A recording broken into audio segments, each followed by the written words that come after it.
Good morning, good morning. Good morning. So ito na yung mga pechay natin. Nilago na kahit nasa paso lang yan. Ito yung ginamit natin, yung kakawate na fertilizer. Dito malalago na rin sila. Musta sa mga yan.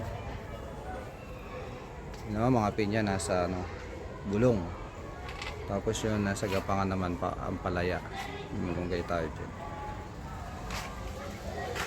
So nakikita nya, nasa timba lang yan pero malalago. Sa ganda talaga yun, lalo na to, peche na to, malalago na nila. Ito yung sekreto nya, yung ating organikong pataba.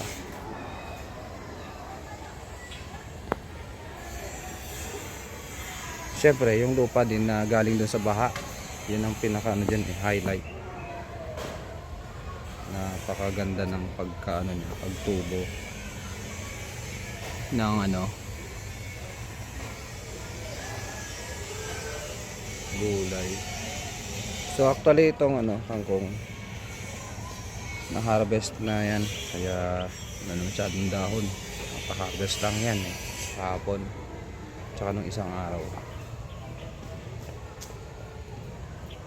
So malago na dito yung mga mustasa, talaga sobrang lalago na. At yung ating ampalaya na rin, gumagapang na rin dyan. Aayusin na natin yung gapangan, hindi masyadong nilagyan. So ayan, malalago na sila.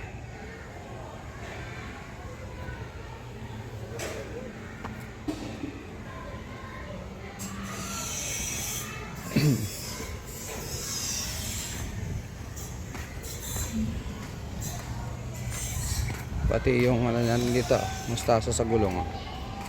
So dito naman ang itsura niya pag nandito ka.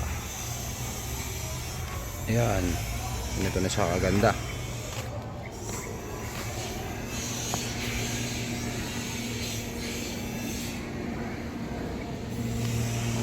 Itong pinapagapangan natin dito, wala pa ang may tubo na siya pero hindi pa siya gumagapang. Ganda rin yan pag ginapangan na rin ang palaya to.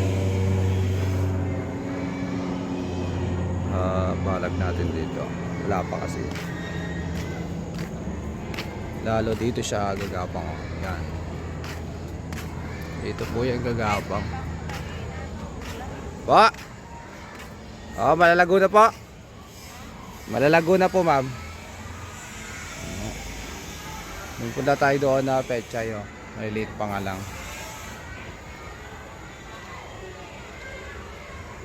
Susunod natin yan, ililipat.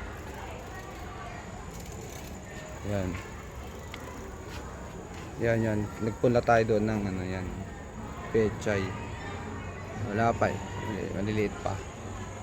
So yan yung gapangan dito. Ito naman yung gapangan dito.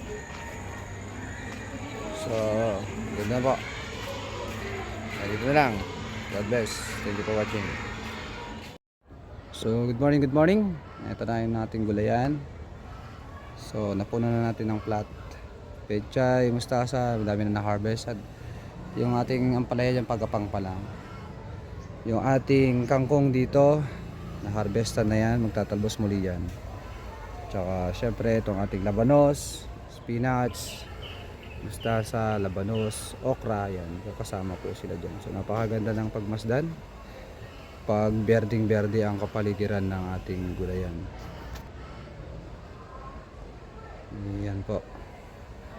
So green na green, lalo na pag may gumapang na rin dyan sa ating ampalaya. Tsaka doon sa ampalaya din yun. So paano? Trim na rin kayo.